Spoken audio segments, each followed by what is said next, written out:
Ya estamos por acá. Vamos a dar unos segunditos.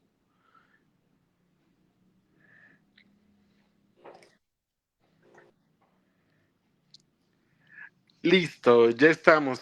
Hola, ¿qué tal? ¿Cómo están? Muy buenas noches. Bienvenidas, bienvenidos todos a una emisión más de Marea Interior, Psicología y Actualidad. Yo soy Salvador Villalpando y bueno, como cada semana, muy agradecido y muy honrado de compartir micrófono el día de hoy con pues un colega, amigo, Dani Ledesma. Dani, ¿cómo estás? Buenas noches. Salvador, bien, empezando con este tema y dándole la continuidad. Exactamente. Y pues bueno, el día de hoy tenemos la segunda parte de nuestra serie, de nuestra miniserie, ¿no? Psico-oncología, ¿no? Donde pues estamos abordando, estamos platicando todos los aspectos o lo más que podemos abarcar, ¿no? Al hablar de salud mental, cáncer y cómo se conforma, bueno, pues este tipo ¿qué efectos tiene esta enfermedad tanto en el paciente como en su red de apoyo o en su familia. Ajá. Y para ello, pues nuevamente tengo el honor de recibir aquí en Marea Interior a la enfermera Ivette Padrón. Ivette, ¿cómo estás? Buenas noches. Hola, buenas noches. Muy contenta de estar con ustedes. Bienvenida, bienvenida, muchas gracias. Les recuerdo quién es Ivette, ¿no? Ivette, además de ser la madrina, la primera invitada de Marea Interior, Ivette es enfermera desde hace más de 15 años y ella es directora de Manos de Ángel, una red de enfermeras que se dedica exactamente al cuidado de pacientes, tanto geriátricos como en situación de cáncer, ¿no? Entonces, le queda el tema como un guante, entonces estamos muy felices de tenerla aquí nuevamente. Recuerden que este es el segundo de 3 programas en los que vamos a abordar el tema de psico-oncología. ¿Por qué? Porque es un tema muy amplio, es un tema del que hay mucha información y además hay mucha experiencia y mucha sabiduría que tiene nuestra invitada por compartirnos.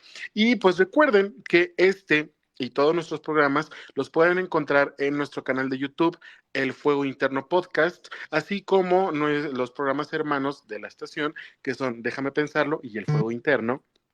Entonces, los pueden encontrar al término de cada programa, los pueden encontrar ahí en nuestro canal. También recuerden sumarse a nuestro canal de difusión en WhatsApp, donde de igual manera se van compartiendo todos nuestros programas. Los invitamos a que se sumen a esta conversación, a este diálogo, dejándonos sus comentarios, dejándonos las dudas que tengan para toda la gente que nos está viendo. De verdad, recuerden que esto es un diálogo, esto es una charla. Ajá. Aquí nosotros tratamos que sea lo menos técnico posible, tratamos de que sea algo sanador, algo que les aporte algo a su vida, ¿no? Y pues bueno, vamos a entrar en materia. La semana pasada, el martes pasado, hablábamos acerca de, pues, qué representa un diagnóstico de cáncer para una persona.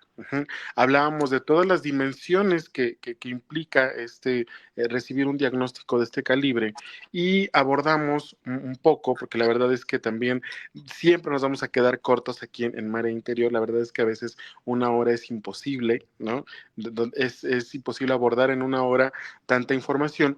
Y hablábamos acerca del impacto en el paciente. Hablábamos acerca de cómo se afecta su salud mental, todas estas variables, ¿no? que implica, ¿no?, el recibir un diagnóstico. Y el día de hoy nos vamos a enfocar en la red de apoyo del paciente, en su familia. Ajá. ¿De qué manera dentro de la dinámica del hogar, de la dinámica de la casa, se ve afectada, ¿no?, toda la familia, dependiendo cuáles sean el número de integrantes, lo que consideramos familia, etcétera?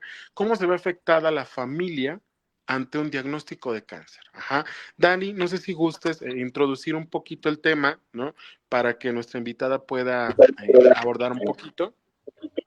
Bueno, claro que sí. Entonces vamos a darle parte a este punto porque es bien importante porque aquí ahora vamos a hablar como de esto que rodea a una persona con este diagnóstico de cáncer, ¿no? Ver y darnos cuenta cómo como familiares pues nos vamos a enfrentar a convertirnos en una red de apoyo o también muchas veces, a veces las personas que ponen también como el obstáculo para que se pueda dar el tratamiento como debe de ser, ¿no? Porque entonces para podernos convertir en una red de apoyo, tendríamos que darnos cuenta principalmente cuál es la función de nosotros ahora como acompañantes de una persona con este diagnóstico de cáncer y darnos cuenta también qué recursos tenemos para pues sostenerlo, porque al final del día, recordando un poquito de lo de la semana pasada, el diagnóstico para el que lo vive es totalmente abrumador y entonces llega el momento de que pues los que están a su alrededor pues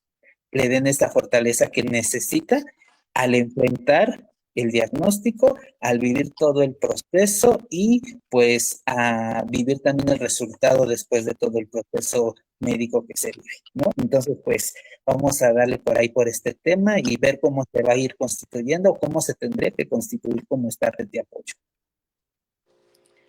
Ivette, cuéntanos, ¿no? La semana pasada, ¿no? Cerramos el programa hablando acerca de, pues, cuáles eran las recomendaciones que teníamos, ¿no? Ante, pues, un diagnóstico, ¿no?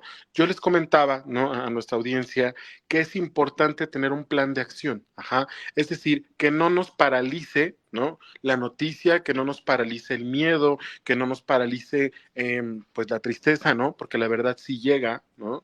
Que no nos paralice esto, sino empezar a ver qué recursos hay económicos, físicos, en el hogar, ¿no? O sea, la verdad es que ahorita Ivette nos va a platicar, pero se altera toda la dinámica del hogar. Es decir, quien trabajaba tiene que dejar de hacerlo, ¿no?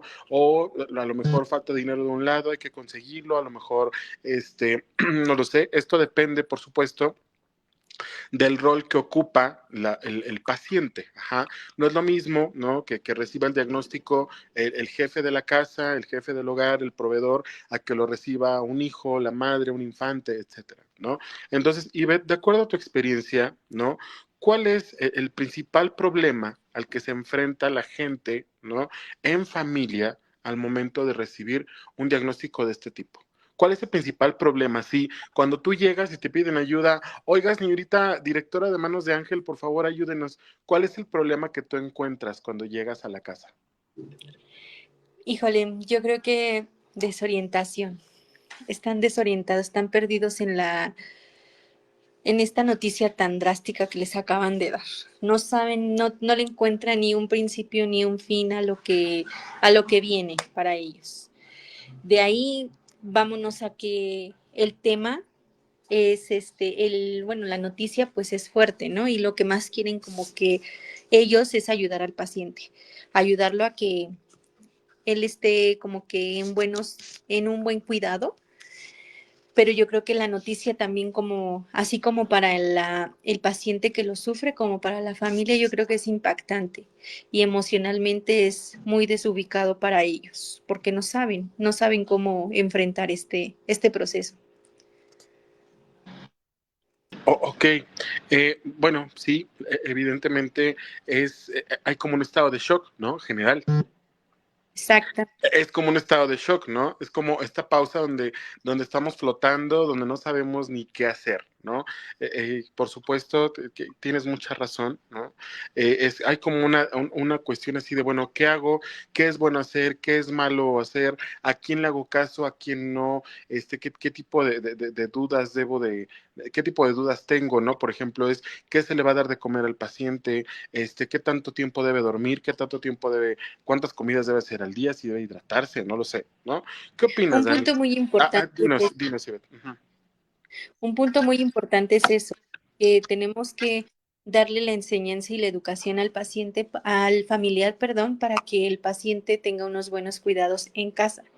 En este caso, cuando no se cuenta con una enfermera particular, pero si ellos tienen la posibilidad, bueno, eso ya también se encarga la enfermera, pero si no, pues nosotros podemos, si no el familiar mismo, se encarga de hacer todo ese proceso, como el estar pendiente de todo tipo de cuidado del paciente, afectivo, físico, mental, alimentos, medicamentos. O sea, tiene un rol muy importante, juega un rol muy importante en esta enfermedad el acompañante, el compañero de, del paciente, vaya. Fíjate que aquí me gustaría hacer una división, ¿no? Para los que nos están viendo, Ivette trabaja tanto a domicilio como en hospitales, ajá. Entonces, evidentemente hay un cambio muy distinto, ¿no? Hay una forma de trabajar muy distinta en hospital a trabajar en casa, ¿no? Claro. Ivette ahorita nos mencionó quien tiene la posibilidad, ¿no? Porque no es sencillo tampoco, ¿no? De tener una enfermera particular en casa. Ahorita vamos a retomar el tema de los costos, dinero y tal. Y entonces es como muy complicado o muy difícil, ¿no? Como que llevarlo del ambiente hospitalario a la casa, ¿no? O sea, adaptar lo que sucede en el hospital a la casa, ¿no? O sea, desde los insumos, ¿no? Tener dónde se pone el suero, tener toda la parte, ¿no? Digamos así, a trasladarlo a casa, ¿no? Y Beth, cuéntanos, cuando estamos en un hospital, ¿no? ¿Cuáles son digamos, los principales problemas, ¿no? Ya nos hablaste de una desorientación, ya nos hablaste de la falta de información. ¿Qué más pasa en los pacientes cuando están en un hospital, tanto a las personas que están internadas como las personas que van para una quimio, ¿no? Yo sé, y de buena fuente, ¿no? Ivette sabe aplicar quimios, déjenme decirles, ¿no? Que es una guerrera y es una chingona, ¿no? Ella sabe aplicar quimios y sabe hacer un montón de cosas. Entonces, Ivette, cuéntame, ¿qué observas en los pacientes? Tú como enfermera. Híjole, lo primerito que te En puedo decir hospital. en hospital es miedo. Miedo, porque no saben a lo que, cuando son principiantes, obviamente, y son nuevos en esta enfermedad, es miedo. Miedo a la reacción, miedo al que va a pasar, miedo a todo lo que venga de mano de esta enfermedad. Entonces, aquí en este caso, nosotras como enfermeras de hospital, tenemos que brindarle los cuidados necesarios al paciente para que el paciente se sienta en la confianza, pues se olvide un poco de ese miedo. Los cuidados son esencial, ¿no? Cuidar a mi paciente a que no tenga ninguna reacción, pero lo primerito que yo puedo expresar al ver a este paciente y las preguntas que ellos hacen al momento en el que te asignan ese paciente y decir, te toca y le vas a poner, ejemplo, ¿no? Un cisplatino. Y un cisplatino es una quimioterapia. Ajá. Le explicas, le das la educación y le das la teoría de qué es y cómo se comporta esa quimioterapia. Ellos empiezan a fluir con esta información. Ellos como que lo que les das es como tranquilidad y un poquito de confianza para que ellos pues traten, se les sea ameno la invasión de la quimioterapia y pierdan un poquito el miedo. Mira, y aquí me gustaría la intervención de Dani, ¿no? ¿Qué sucede, por ejemplo, ¿no? Te encuentras con los familiares, ¿no? Te encuentras con los familiares y como te puedes encontrar con los familiares accesibles, atentos, receptivos, ¿no? Te encuentras con familiares en crisis o te encuentras con familiares negligentes, ¿no? Claro. Con familiares negligentes, con familiares groseros, porque los hay, ¿no? La verdad es que tenemos que hablar de todo, ¿no? O sea, no todo es padre, no siempre hay comprensión, amor, ¿no? Siempre hay algo que puede pasar, ¿no? ¿Qué pasa cuando te encuentras con este familiar negligente, con este familiar que te dice, ¿no? O sea, se presta hasta para el humor involuntario, ¿no? Así de, ¿y por qué mi papá no se mueve? ¿Y por qué mi mamá no hace esto? ¿Y por qué esto y lo otro? ¿Y usted quién es, no? ¿Y a poco, por qué vino hasta ahorita, no? O sea, ese tipo de cosas. ¿Qué hace un personal de salud cuando se encuentra con el familiar negligente, ¿no? ¿Qué opinas, Dani? Bueno, pues aquí es muy importante y me gustó con estos dos puntos que acabas de echar, porque efectivamente, ¿no? Cuando nosotros estamos hablando de cómo generar una red de apoyo, tenemos que darnos cuenta que nos vamos a encontrar con estos dos personajes que nacen justamente de esto, es muy importante que decir, ¿no? De que somos personas ignorantes del tema y esta ignorancia del tema nos hace actuar de forma desorientada, ¿no? Y entonces en las primeras partes de generar una red de apoyo tenemos que darnos cuenta de qué recursos emocionales vamos a tener nosotros como familiares para poder enfrentar esto. Y entonces vamos a tener dos tipos de personas, ¿no?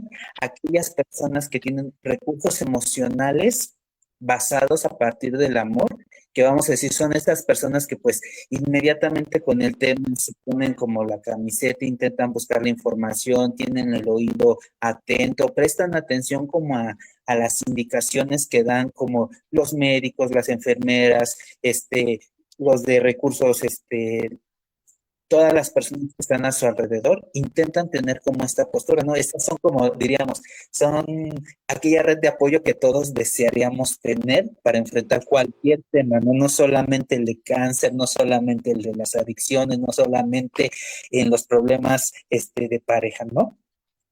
Estas personas con este tipo de red de apoyo son como aquellos que todo el tiempo nosotros estamos en búsqueda, ¿no? Pero decía Chava hace un rato, ¿no? O sea, en el caso que nos vamos a topar con las personas que, pues, no tienen tantos recursos emocionales, la mayor parte de su forma de gestionar el evento es a partir del miedo, ¿no? Y entonces son estas personas que actúan de forma viscerales, actúan de forma desesperada, impacientes, intolerantes, ¿no? Y aquí voy a ponerles como esta situación, ¿no? De que de acuerdo a estos recursos emocionales que estas personas acompañantes de una persona que está viviendo esta situación, va a ser también como él perciba la situación en la cual él se encuentra, ¿no? Ahí está donde el apoyo familiar, el apoyo de la persona que te está acompañando, va a influir mucho de acuerdo en la forma en la que tomes y enfrentes como este proceso de curación o este proceso de intervención, ¿no? Porque si nosotros tenemos una persona que está con estos recursos llenos de miedo, de temor, de que no va a pasar, de que no va a funcionar, de que no, entonces el paciente se va a cargar también de esa sensación. Y esa sensación va a influir mucho y creo que en esa parte Ivette nos puede decir, ¿no? Cómo el estado de ánimo, los recursos emocionales de los cuidadores también afectan cómo el paciente toma y procesa también su propio tratamiento, ¿no? Claro, pues no olvidemos que también ellos, pues, al recibir esta noticia, pues también están enojados, Ujú, molestos, frustrados, porque pues creo que no es agradable, pero ujú, dentro de esa frustración hay un enojo y ese ujú, enojo lo desfogan con gente equivocada. ¿Se acuerdan que yo les hablaba mucho de la empatía? ujú, Sabemos muy bien que pues la empatía es con el paciente y la familia, pero ojo, hay una barrera donde también no podemos permitir groserías, ujú, porque obviamente aquí nosotros estamos para ayudar, más no para perjudicar. ¿Ah? ujú, Nosotros sí, 1000% es ayuda de una enfermera a un paciente, ¿sabes? Pero también tenemos que entender que el proceso es un duelo ujú, que como familia lo están llevando. Entonces, ese duelo también es respetable. Yo, ujú, desde mi punto de vista y desde mi posición, yo sé que están enojados, pero de mí nunca van a recibir una grosería, ¿sabes? O una mala contestación, porque antes de todo soy humano y no estoy exenta a nada. Ajá. ujú, Entonces, de mi parte siempre va a haber una explicación de lo que ellos presentan, no alguna molestia. Obviamente que si ya se lo repetiste 1000 veces, eso quiere decir, y me sigues hablando igual, eso quiere decir que es una grosería de tu parte, ¿no? Pero también la educación hacia la familia es muy, muy primordial. No ujú, tenemos que dejarlo a un lado. Y más que nada, ¿por qué? Porque ellos son los que van a vivir el proceso después de que ellos se vayan al hospital y vienen a enfrentarlo a cambios drásticos en casa. En casa se viene, o sea, no es algo que quiera yo para espantar, ¿no? Pero el proceso en casa es un poco más fuerte. Justo es lo que comentábamos hace un momento, ¿no? O sea, trasladar lo que sucede en el ambiente hospitalario a la casa cuesta mucho, ¿no? O sea, como crear las mismas condiciones, ¿no? Tanto de higiene, ¿no? De, de sí de higiene, ¿no? Tal cual, ¿no? Porque pues obviamente hay que buscar que donde va a estar nuestro paciente, ¿no? Sea un área limpia, sea un área acorde para él, ¿no? A lo mejor si nuestro paciente no puede subir escaleras, adaptarle algo en planta baja, si nuestro paciente necesita el baño cerca o necesita, no sé, ¿no? Algún tipo de adecuación especial, crear como que las condiciones en la casa para que él pueda estar lo mejor posible, ¿no? Lamentablemente, pues no todas las familias o no todas las personas pueden crear esas condiciones, ¿no? A lo mejor, no sé, hay un enfermo, ¿no? Y resulta que vive en segundo piso, ¿no? Y no puede subir escaleras y paga renta y aparte vive en un espacio muy pequeño y entonces adaptar una cama, adaptar un baño, poner unos tubos de seguridad, qué sé yo, pues son cosas que cuestan dinero, ¿no? Y que no siempre la familia tiene acceso a.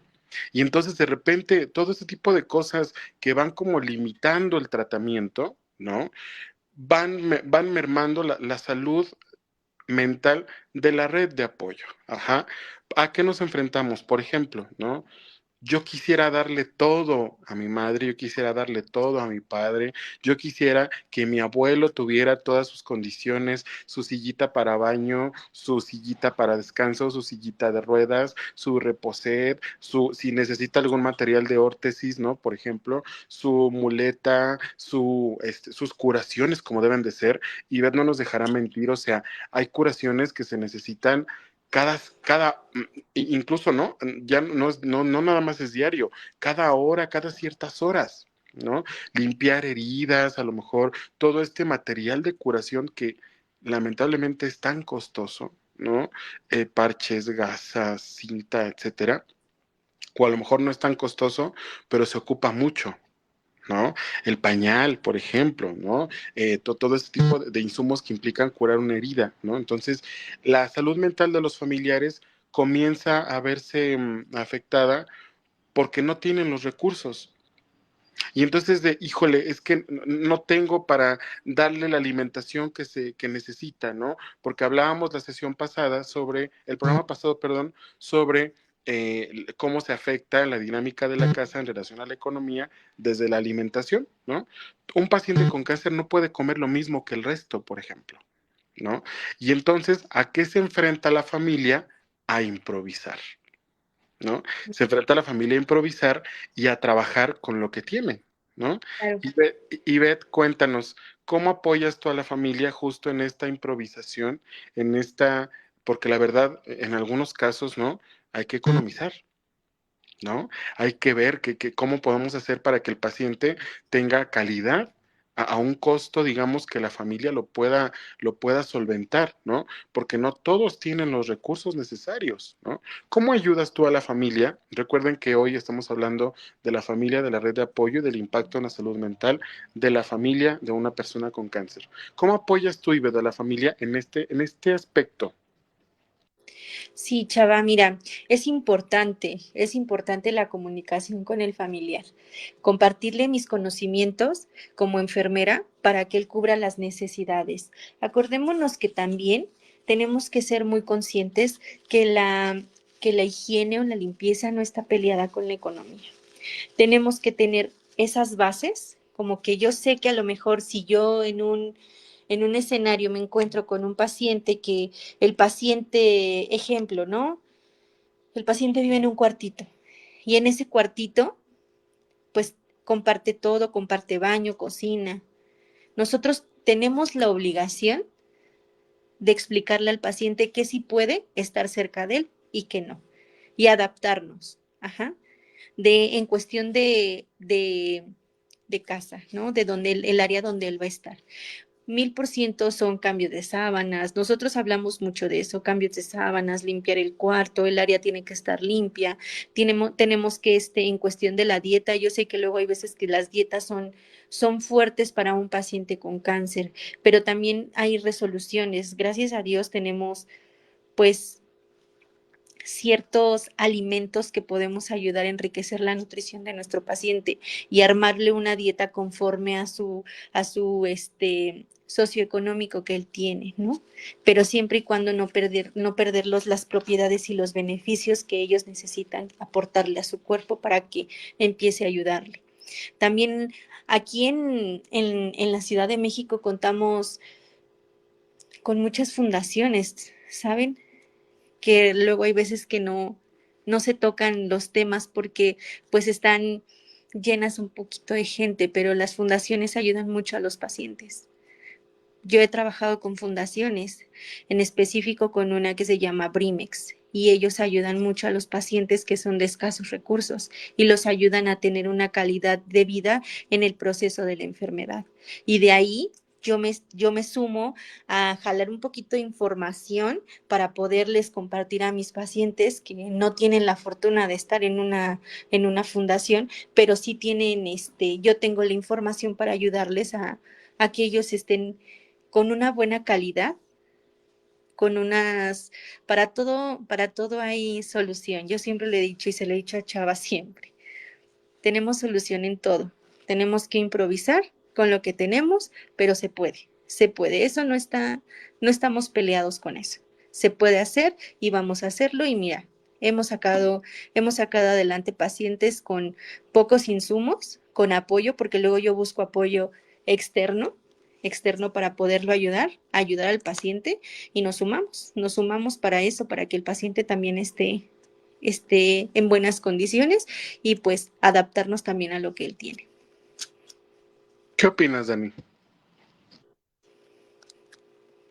Este, pues sí, ok, entonces con esto que nos aporta Ivette, y me ha como hecho mucho ruido en el aspecto de que entonces, como red de apoyo, nosotros tenemos que empezar ahora a hacernos un poco más conscientes, ¿no?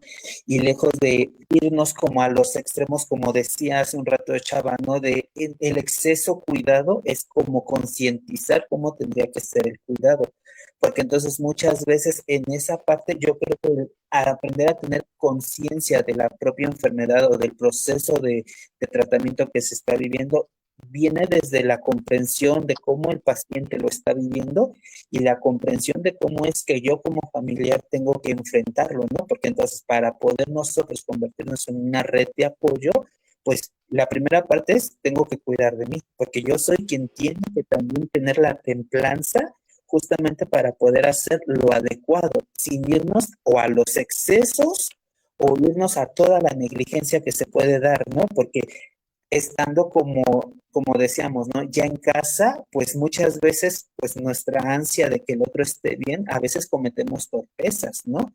Cometemos torpezas de querer hacer cosas que quizás el paciente no necesita y entonces ahí nos limitamos o limitamos al propio paciente incluso también que haga como todo este proceso de recuperación y de entendimiento. Y entonces nuestros excesos a veces podrían dificultar como esta parte, ¿no? De cómo hacerlo adecuado en los momentos adecuados, porque reconocer que también pues van a vivirse facetas, etapas, como lo que decía, no hay tipo de curaciones y entonces el concientizar todas esas cosas nos permitirían como tener como creo que un poco más de fortaleza y de resiliencia en esos momentos de dificultad, porque pues no solamente nos vamos a enfrentar en esta parte física, económica, emocional, incluso hasta moral, y entonces al enfrentarnos todo esto, pues sí necesitamos creo que esta parte, ¿no? Como red de apoyo, esta templanza para poner justamente este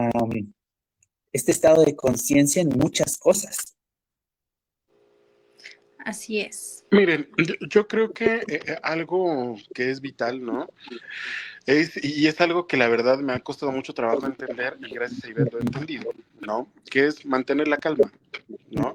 Tratar de mantener la calma, tratar de resolver, ¿no? En vez de vivir como con la angustia, ¿no?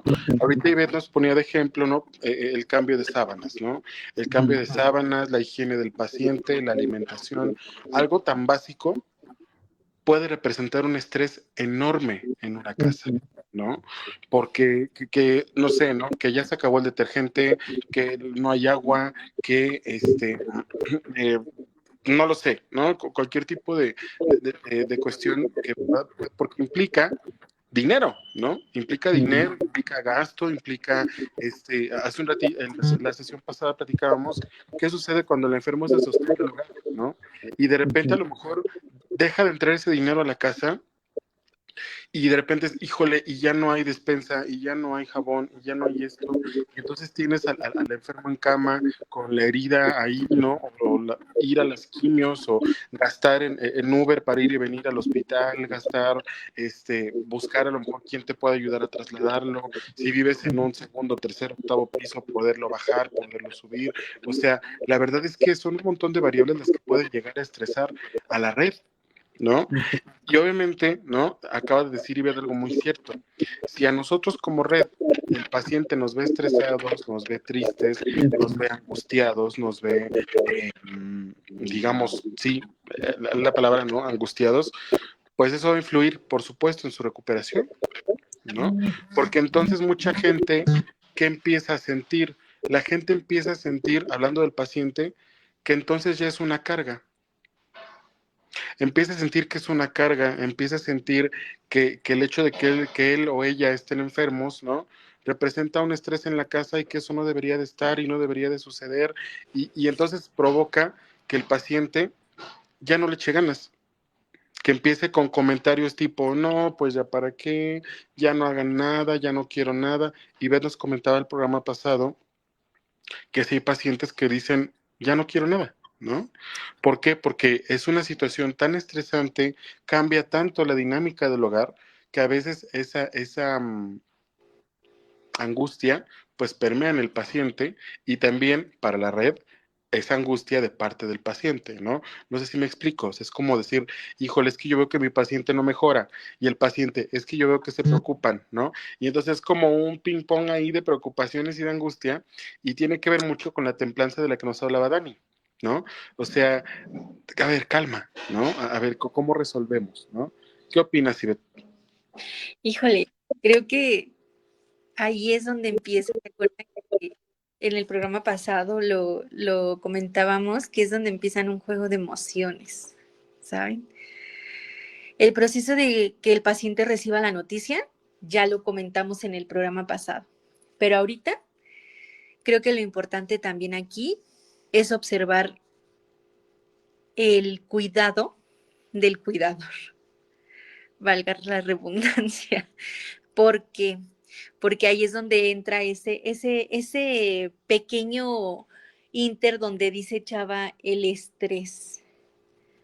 El estrés, el estrés que tú le transmites al paciente, pero también es inevitable no tenerlo, porque en ese el cuidador está lleno de muchas cosas, de cansancio excesivo, de tener ¿cómo te diré? Todo encima, porque no nada más es eso, o sea, tienes que ayudarlo a bañar, tienes que ayudarlo a caminar, a que no se atrofie, tienes que ayudarlo a ver las necesidades, que ya falta un medicamento, que ya faltó una gasa, que mañana tiene una cita y cómo vamos a ir. Entonces, todo eso se carga a nivel emocional del cuidador, ¿sí? Entonces, ¿qué pasa?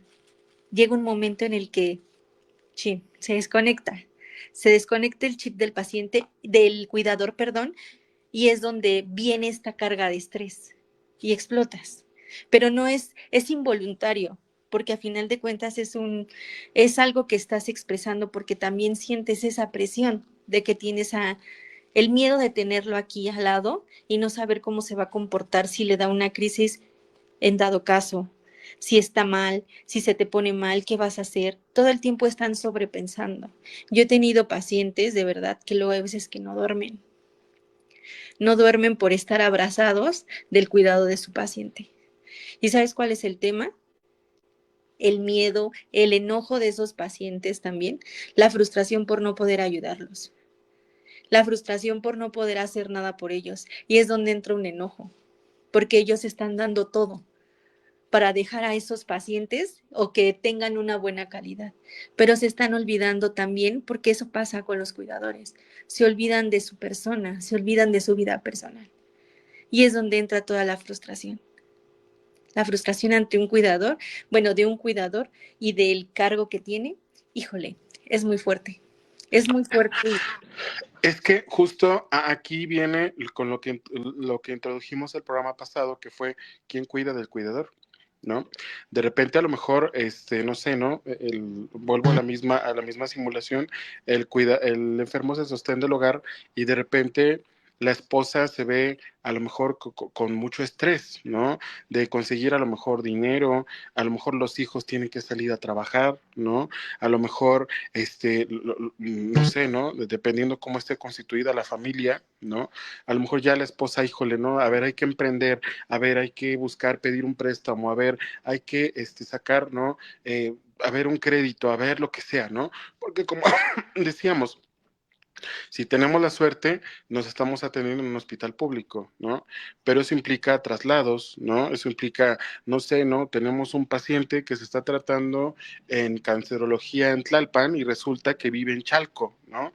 Entonces, ¿cómo se traslada, ¿no? O sea, ¿cómo podemos trasladar al paciente? ¿No? No sé, ¿no? De Catepec al Hospital General, de hablábamos de la gente que viene hasta del interior de la República, ¿no? O sea, todo eso son gastos y son costos, ¿no? Que someten a la red a un estrés constante, ¿no? Desde que se levanta, el cuidador es de, ¿y qué va a comer hoy? ¿No?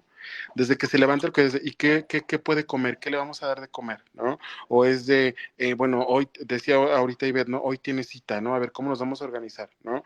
Y de repente nos enfrentamos a los dos polos, y con esto me gustaría llevarme a la segunda parte del programa, que es la familia que sí se organiza y la familia que no se organiza, ¿no? La familia que sí se organiza, que sí puede como que distribuir responsabilidades, distribuir costos, ¿no? Y todo se maneja de la mejor manera posible, ¿no? Pero ¿qué pasa cuando la familia no se organiza? Cuando el cuidado solo se le deja a una o dos personas, ¿no? O es de típico así de, pues como vive contigo, pues tú te encargas y yo ahí doy cada que pueda, ¿no? O es de, a ver, mejor me la traigo yo a mi casa, ¿no? Déjame traigo a mi papá a mi casa porque acá va a estar mejor y de repente, o sea, no sé, ¿no? Todo ese universo de posibilidades que puede haber. Ahorita en la segunda parte del programa nos lo vamos a llevar. Quiero aprovechar para leer comentarios, ¿no? A ver, vamos a leer a ver qué nos dicen. Elena Espinosa, buenas noches, Elena, ¿cómo estás? Buenas noches, Elena. Como siempre, al pie del cañón, ¿no? Elena aquí sintonizándonos, gracias. Nos dice Manuel Cortés, hola, buenas noches, su servidor Manuel Padrón. Hola Manuel, buenas noches, ¿qué tal? Ana Laura Ocampo dice, te mando un gran abrazo, Ivette. Ahí te mandan saludos, Gracias, Ivette. gracias. Nos vuelve a decir Manuel Cortés, entonces los pacientes deberían ser los familiares de la persona enferma de tan terrible enfermedad. Así es Manuel también. El cuidador o la red de apoyo se convierten en pacientes, quizá de otras disciplinas, ¿no? Como la psicología, ¿no? Pero sí, también se convierte en paciente, ¿no? Nos dice Marta Cecilia González, buenas noches, Ivette, eres una buena enfermera. ¿Ven lo que les digo? Si aquí no nos equivocamos en Marea Interior, aquí pura calidad. O sea, sintonícenos siempre porque aquí tenemos pura calidad de contenido, de invitados y de staff y de todo, ¿no? Saludos, Marta. Manuel dice, lamentablemente también hay personal de salud grosero y poco empático. Siempre existen las dos polaridades. Claro, lo que decíamos hace un momento, ¿no? Como te puedes encontrar al personal humano, al personal empático, ¿no? Como Ivette, ¿no? Te puedes encontrar a la señora grosera, a la enfermera que más que nada, miren, yo no los justifico, ¿no? Pero creo que también es tanto desgaste, ¿no? Hablábamos de que nuestro sistema de salud está rebasado, en algunas partes está colapsado, entonces también para los trabajadores del sector salud es una impotencia y es un estrés que de repente no se puede manejar, ¿no? No sé si recordarán, hace poquito hubo el caso de una enfermera que creció en un hospital, ¿no? Tuvo tuvo una crisis tan fuerte, ¿no? Que se desconectó la enfermera, ¿no? De tanto estrés. Bueno, dice Alicia Ugalde, excelente enfermera Ivette, porras Gracias, para Ivette, más porras para Ivette, ¿no? muchas gracias. Luego dice Cosme, otro de nuestros escuchas fijos, dice, buenas noches, creo una de los hechos más importantes de este problema es justo que el familiar se tiene que convertir en cuidador. Su estatus se modifica totalmente. A veces sufren tanto como el familiar enfermo, exactamente, ¿no? O incluso a veces hay situaciones, y creo que Dani ha conocido un par también, ¿no? Los que tenemos la fortuna de trabajar con pacientes, ¿no? Donde a veces el cuidador se ve más mal que el paciente. Pasa, ¿no? ¿Qué opinas, Dani? Pues sí, definitivamente, y creo que sí, este comentario de Cosme sí nos dice justamente cómo el rol o cómo este estatus de cuidador te absorbe totalmente, ¿no? Y algo muy importante que nos decía Ivette, ¿no? O sea, el cuidador tiene que cuidarse, ¿no? Y cuidarse es justamente reconocer también que él necesita también tener esos momentos de distensión, de que ahí está donde nos enfrentamos, como lo que decíamos, ¿no? Esta red de cuidado que puede estar como totalmente organizada y esta red que no está nada organizada, ¿no? Y entonces definitivamente ahí nos habla de cuán conscientes somos de que somos también los cuidadores, porque efectivamente a veces el que cuida es quien se desgasta y no solamente se desgasta físicamente, emocionalmente, económicamente, ¿no? Sino se desgasta en un aspecto en el cual hay una renuncia de su propia vida, ¿no? O sea, intentamos hacernos cargo de la vida de alguien más, renunciando a partir de la de nosotros, ¿no? Y no nos damos cuenta que en esa parte también, pues, hay un gran desgaste y ese desgaste, pues, definitivamente lo va a captar esta persona enferma, ¿no? De ahí justamente los conflictos tanto del paciente que está atravesando como su proceso de curación, como esta persona que está ahí en el cuidado, ¿no? Y el estrés definitivamente va a ser algo que los va a desgastar, la angustia, el miedo de saber si va a funcionar el tratamiento, no va a funcionar el tratamiento, o vamos para adelante, o vamos para atrás, y entonces todo eso va a influir, ¿no? Y entonces el cuidador tiene que darse cuenta de esas partes. Y algo que me encantó que dijo esta Ivette es justamente para los cuidadores tenemos que darnos cuenta que tenemos que poder acercarnos a aquellas personas que nos puedan ayudar a soportar esto que estamos viviendo, ¿no? Porque ahí está eso. En este momento tenemos que soportarlo, tolerarlo y enfrentarlo, ¿no? Y entonces las organizaciones que brindan este apoyo, pues son muy importantes porque esto ayuda a llegarles como también a esta parte de medicina o de curación o de terapia a estas personas que los están cuidando, ¿no? Porque nada más tan solo ver un hospital afuera, cuánta gente no hay, cuánta gente está haciendo, pues, turnos de 24 por 24 y entonces a veces son los que pues se desgastan totalmente, ¿no? Y por más que quieran hacerlo todo, pues también aparecer la parte, hay momentos también de parar, Fíjense de que estar. aquí vamos a meter un dato, ¿no? En México existen aproximadamente 28 millones de personas dedicadas al cuidado de pacientes. Ajá. Imagínense, ¿no? 28 millones, ¿no? De personitas, ¿no? Dedicadas a cuidar un paciente. Y de estas llama mucho la atención y la verdad es que sí me gustaría darle esta perspectiva, ¿no? De estas, el 75% son mujeres, ¿no? Son mujeres dedicadas al cuidado de un paciente, ¿no? Por supuesto que es algo cultural, es algo, etcétera, etcétera, ¿no? Como ya hemos hablado, pero que me parece algo impresionante, ¿no? Como el hecho, ¿no? De simplemente ser mujeres, tienes que cuidar, ¿no? Es de te toca, ¿no? Y digo, o sea, quizá, ¿no? No me funen, ¿no? Por ser hombre y hablar de esto, ¿no? Pero creo que lo debemos de poner en la mesa, ¿no? ¿Por qué pasa esto en México? O sea, es muy fuerte, ¿no? Porque hablábamos en otros programas, ¿no? De cómo a las mujeres, ¿no? Ahí de repente su identidad se va diluyendo conforme se convierten en madres, ¿no? De repente eres madre y ya no eres más, ¿no? Y luego de repente súmale a ser madre, ser cuidadora, ¿no? Y de repente las mujeres se vuelven angelitos, se vuelven personas para las que el significado del amor es sacrificio, tristeza y tal, ¿no?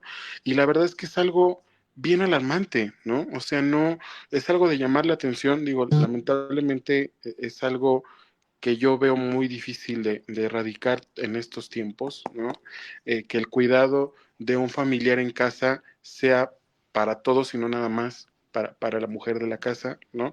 Se han estado trabajando cosas, hay gente que rompe con esto y que se dedica, ¿no? A cuidar, Pero, ¿qué opinas, Ivette, de esta cifra que nos da el INEGI, ¿no? De que en algún momento, ¿no? Las mujeres dedican en promedio, de acuerdo con el INEGI, más de 40 horas a la semana al cuidado de una persona, ¿no? Entonces, vean el calibre de las cifras, ¿no? O sea, 28 millones de personas se dedican al cuidado, el 75% son mujeres, y estas mujeres dedican más de 40 horas a la semana no remuneradas, ¿no? Al cuidado de un paciente, ¿no? O sea, es una jornada laboral, 40 horas a la semana, más de 40 horas a la semana, ¿no? ¿Qué opinas, Ivette? Híjole, poco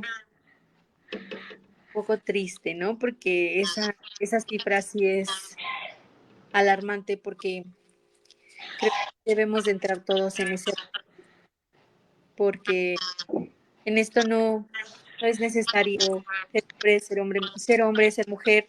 Al contrario, el apoyo y el cuidado creo que debe ser parejo, porque pues si lo haces con amor, claro que sí, tiene que ser parejo, porque hay mucho personal de salud. Yo tengo muchos conocidos y conocidas que se dedican a esto y la verdad pues sí son más mujeres que hombres, pero creo que tiene que ver algo con la empatía, la empatía, porque luego en hombres dan ¿Verdad un que sí? poco ¿Verdad que o sí? algo así, La- la- pero las mujeres son increíbles para ser empáticas y para ser más humanas, yo creo, ¿no? ujú, Y fíjense que igual, si continúo con este estudio del INEGI, ¿no?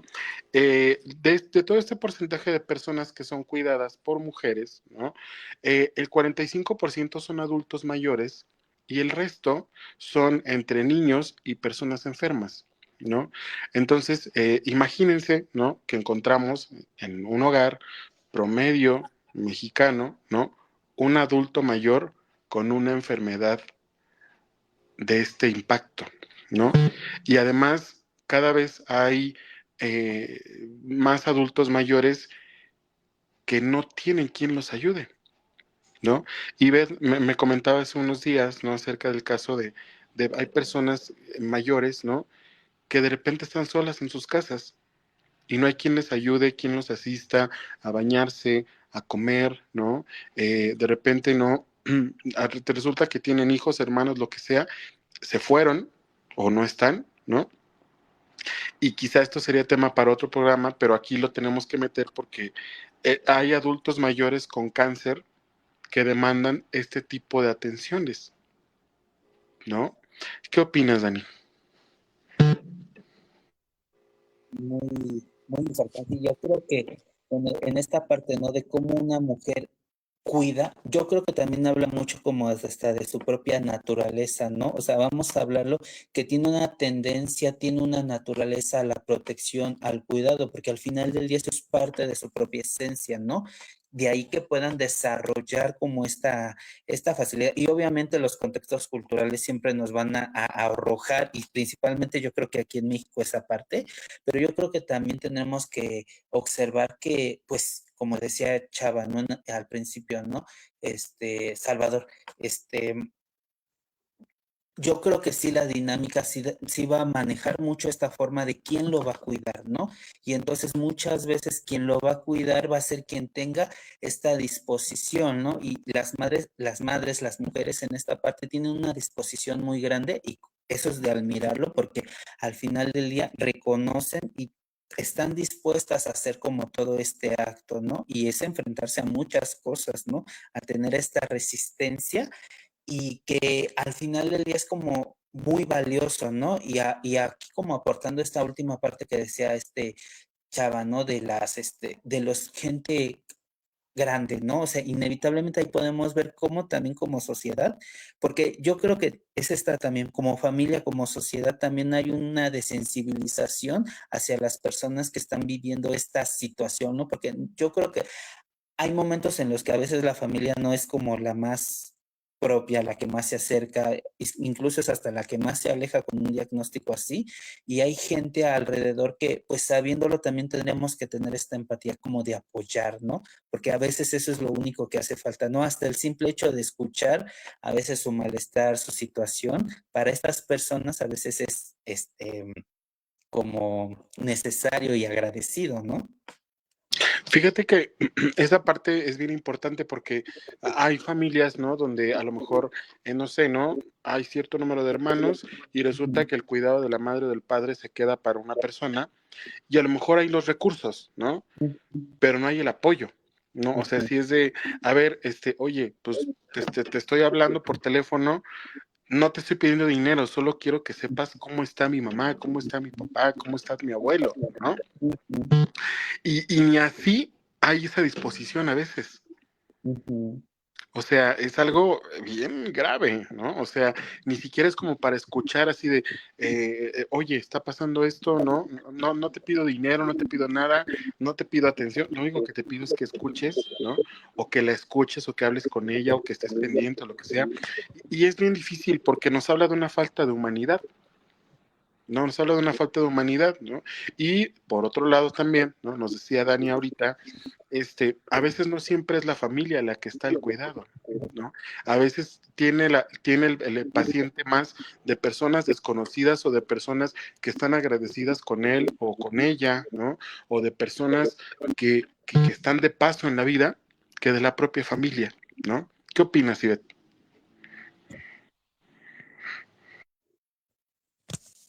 Muy fuerte, algo muy fuerte, porque es la cruda realidad.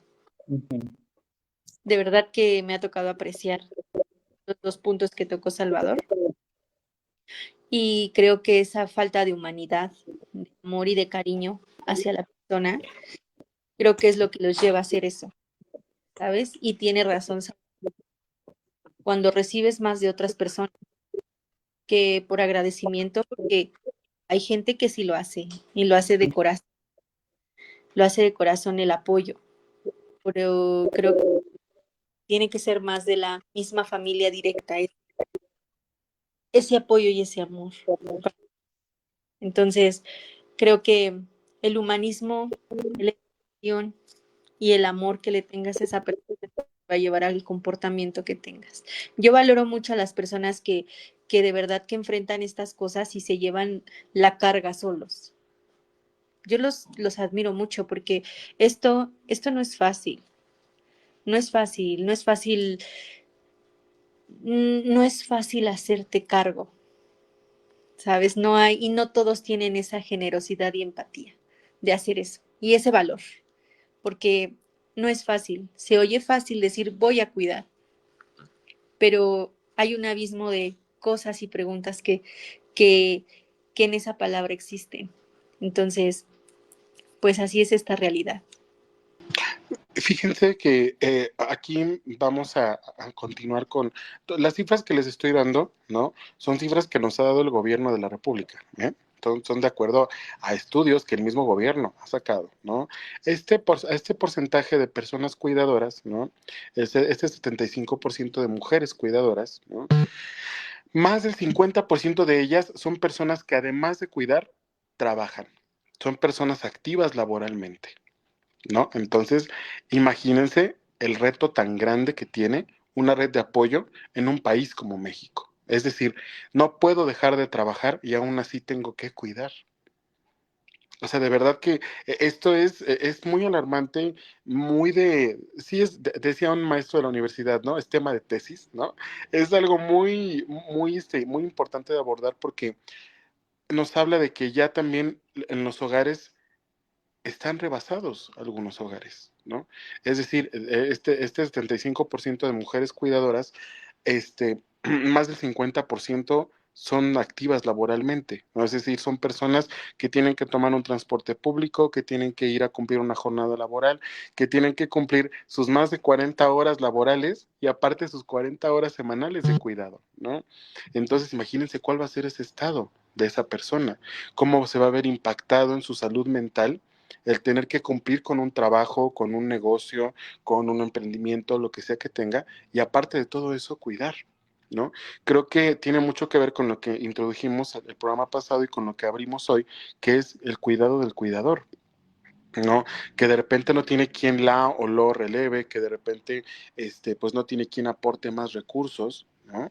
Y de repente es de, híjole, ¿no? Pues son mujeres que trabajan, que cuidan, ¿y quién cuida a las mujeres? ¿quién cuida al cuidador? ¿No? Digo, en el caso, seas mujer, hombre, como decía Ivette, ¿no? Esto es indistinto de género, ¿no?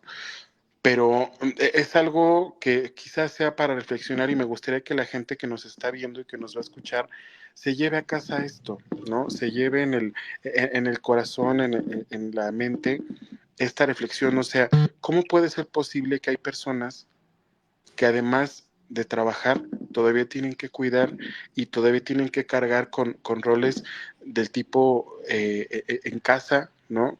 De llevar una administración, de tener dinero, ¿no? De quitarse el pan de la boca por dárselo al enfermo, ¿no? Obviamente de priorizar al enfermo siempre. O sea, es algo, si ustedes conocen personas que sean cuidadores o cuidadoras, sean empáticos con ellos, porque muchas de las veces nadie cuida al cuidador. Si usted que nos está escuchando conoce personas que cuidan de alguien, ¿no? Sea a través de la enfermería, ¿no? Porque hay personas como Ivette, por ejemplo, que se dedican íntegramente a un paciente siendo enfermeras, ¿no? Y es como, o sea, dan el tiempo, y además de ser enfermera y de dedicar 8 horas al día a un paciente, tiene hijos, tiene esposo, tiene una casa, ¿no? Entonces, es un reto muy grande el cuidado de las personas enfermas, el cuidado de las personas adultas mayores, el cuidado de las infancias, y para mucha gente es muy poco valorado, ¿no? Porque lamentablemente vivimos en una sociedad, sobre todo la mexicana, bueno, la latinoamericana en general, ¿no? Latinoamérica, ¿no? De todo es gratuito u obligatorio. Es decir, la tienes que cuidar porque es tu mamá. Lo tienes que ayudar porque es tu hermano. Le tienes que prestar dinero porque es tu hermana, ¿no? O sea, es como esta parte de ya tiene que ir incluido, ¿no?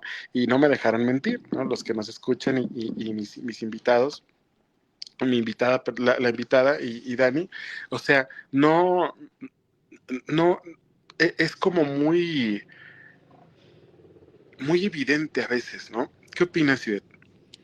Sí, sí te coincido contigo, pero no, luego hay veces que no es, no, bueno, yo creo que no debe de ser así, no debe de ser así, pero en cuestión de los padres, pues creo que el amor hacia ellos en cuestión de cuidados, pues creo que es lo más viable que lo hagas. Pero luego hay veces que tienes que cargar hasta con con los demás, ¿no?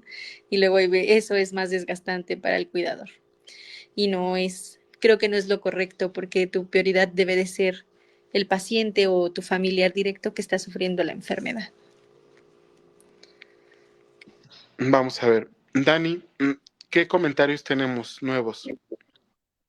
Bueno, pues al final, pues tenemos que darnos cuenta que como red de apoyo, pues lo que tenemos que hacer es, pues de alguna forma así como, pues concientizarnos, ¿no? De qué juego, qué papel jugamos en esta relación, cómo es que tenemos que también aprender a poner los límites y también aprender incluso hasta discutir el cómo se va a trabajar, ¿no? Porque a veces es eso, no hay que ponernos de acuerdo cuando hay una amplia variedad de personas y aquellas que quieren estar dentro de la red, pues cada quien yo creo que aportar algo necesario, algo que puedan ellos hacer justamente para que se pueda pues aliviar un poco pues la carga, ¿no? Porque al final del día es eso, que una sola persona lleve la carga es desgastante y ahí está donde muchas veces pues el resultado a veces no es favorable a nivel familiar, a nivel de salud de todos, y entonces, pues yo creo que ahí está donde se tiene que trabajar y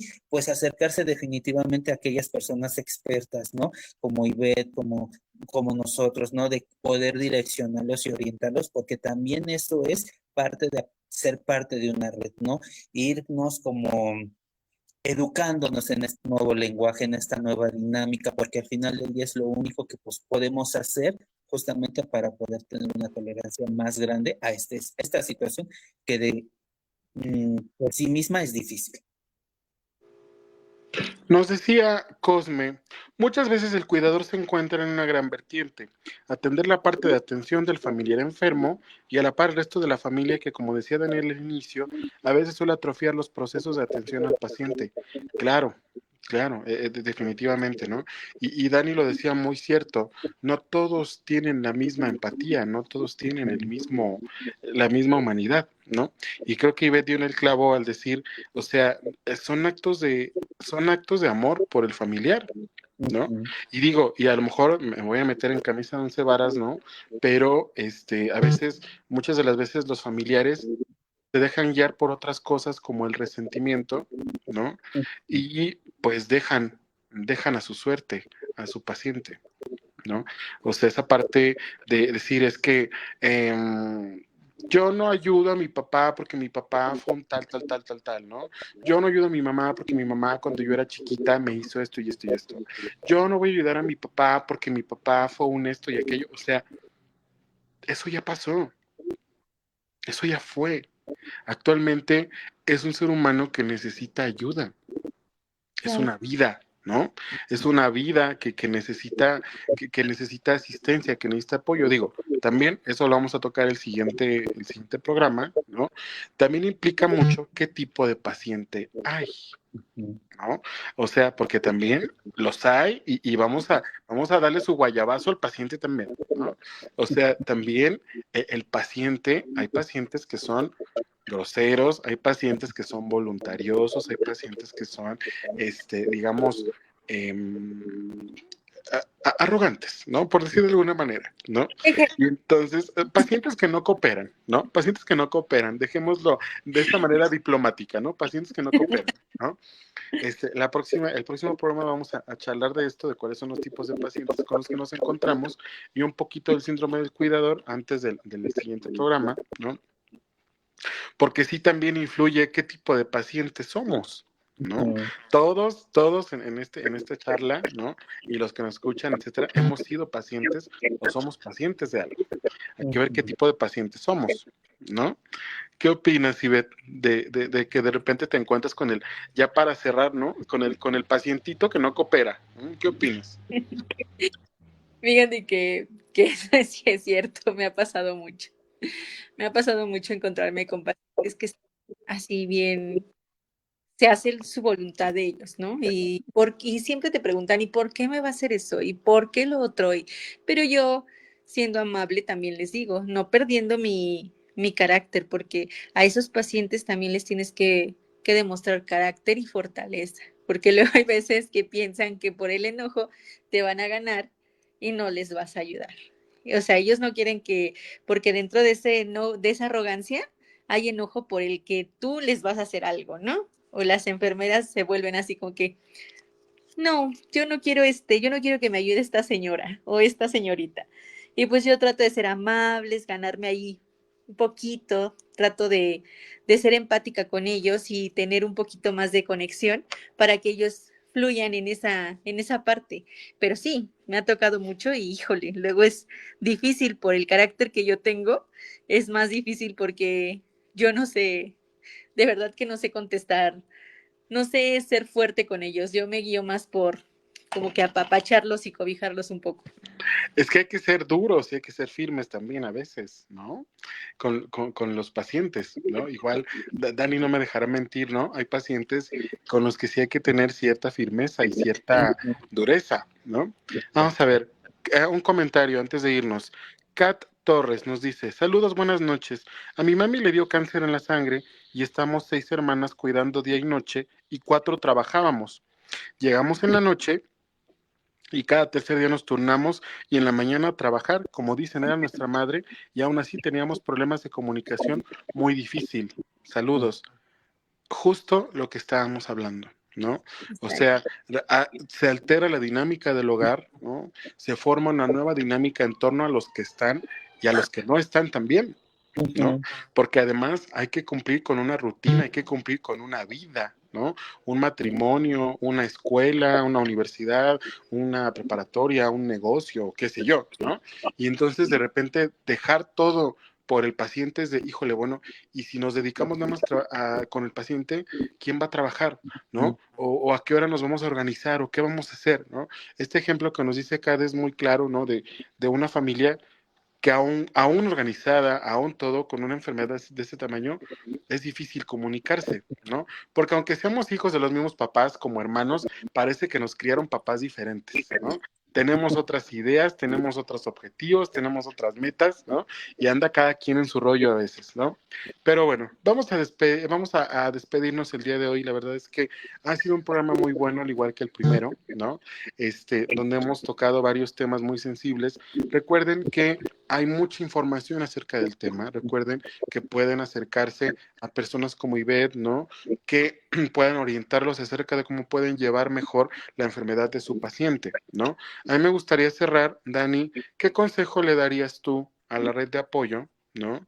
Para sobrellevar, ¿no? Un diagnóstico como este, ¿no? Antes de despedirnos. Y también, igual, Ivette, ¿no? Que nos cuentes para despedirnos, cómo le hacemos para contactarte, cómo encontramos a Manos de Ángel, en dónde están, qué hacemos, ¿no? Cómo podemos también apoyar, ¿no? A la red a través de ustedes, ¿no? De tu grupo de enfermeras. Y bueno, Dani, cuéntanos. Ok, bueno, pues para acabar este programa, yo creo que nos hizo falta como tocar muchos temas con respecto a cada una de estas dinámicas que se dan, pero pues yo creo que lo primordial es familiarizarse con el lenguaje, ¿no? Con esta nueva situación y entre más podamos conocer, entre más podamos acercarnos quien nos explique de estas situaciones, más vamos a tener los menos problemas posibles, ¿no? Porque de que va a haber problemas, va a haber, pero pues intentar que sean los menos, porque al final del día recordar que estamos con una lucha entre estar sanos y ya no estar, ¿no? Y entonces sí, todo va a influir y como familias, como red de apoyo, vamos a influir mucho en cómo se lleva este proceso. Así que pues hay que informarnos un poco más. Gracias, Dani. Ivette, cuéntanos de tus servicios. Claro que sí, Chava. Bueno, pues ahí aparece mi número y van a mis publicidades. Pueden contactarme para mayor información, para estar más informados sobre la enfermedad también y para que no se sientan solos en este acompañamiento, que tengan un apoyo de, de un personal de la salud que sepa cómo llegar en este proceso tan difícil. Entonces, pues ya saben, aquí yo estoy para servirles y con gusto yo los atendo. Ok, bueno, yo quisiera cerrar el programa con el mismo tip, el mismo consejo, la misma opinión, ¿no? Tengamos un plan de acción. Ajá, tengamos un plan de acción. No dejemos que nos paralice el miedo, la tristeza. No dejemos que nos paralicen otros sentimientos, ¿no? Como la soberbia, el resentimiento, el pasado, ¿no? No, recuperemos esta humanidad que se debe tener, ¿no? Olvidémonos de rencores, de tristezas, de cosas que pasaron en el pasado, ¿no? Valga la redundancia, y enfoquémonos en el ahora, enfoquémonos en resolver, enfoquémonos en tener un plan de apoyo, enfoquémonos en conformar una red. Una buena red de apoyo tiene terapeuta, tiene médico, tiene personal de salud, tiene la parte espiritual que es bien importante también, ¿no? O sea, y esto lo abordaremos el siguiente programa, la importancia también de la parte espiritual, tanto el paciente como la red, ¿no? No estamos hablando de religiones, no estamos hablando, usted puede creer en lo que usted quiera, ¿no? Pero lo importante es que haya un fortalecimiento espiritual, ajá. La parte espiritual me da confort, me da esperanza, me da muchas cosas, una buena red de apoyo, un grupo de personas que nos puedan orientar, un médico siempre de cabecera que nos esté dando indicaciones, ¿no? Más aparte, pues atender lo que nos indica el médico de oncología, ¿no? Y tengamos un plan de acción, no nos paralicemos. La vida tiene cosas increíbles, solamente pues no nos gusta cómo la estamos viviendo y lo que estamos viviendo ahora. Entonces vamos a crear las condiciones para que nuestro paciente lo logre, ¿no? Y también crear las condiciones si nuestro paciente no lo logra. Es importante, muy importante, pensar en eso también. creemos las condiciones. ¿Qué pasa si mi paciente lo logra? ¿De qué manera toda esta nueva dinámica del hogar se va a volver a adaptar? ¿No? Y pensemos también qué pasa si mi paciente no lo logra, ¿no? ¿Qué va a pasar conmigo? Porque muchas de las veces el cuidador no piensa en eso, ¿no? Y lo vamos a abordar en el siguiente programa. Pues bueno, muchas gracias a todos los que se sumaron a la transmisión, gracias a quienes nos sintonizaron, gracias Ivette nuevamente, ¿no? Por tu valiosa participación aquí en Marea Interior, gracias Dani, como cada semana, un gusto compartir contigo, y pues bueno, nos esperamos el próximo martes a las 10 de la noche con la tercera parte de nuestra miniserie de psicooncología, donde vamos a abordar el síndrome del cuidador, cómo nos podemos enfocar en el apoyo, ¿no? Hacia los cuidadores, y vamos a abordar de la mano de Ivette qué tipos de pacientes nos encontramos y cómo tratar a ciertos tipos de pacientes. Ivette, muchas gracias. Gracias. Dani, gracias. Gracias, nos vemos. Bueno, yo soy Salvador Villalpando y los esperamos la próxima semana en nuestra siguiente emisión de Marea Interior. Hasta luego.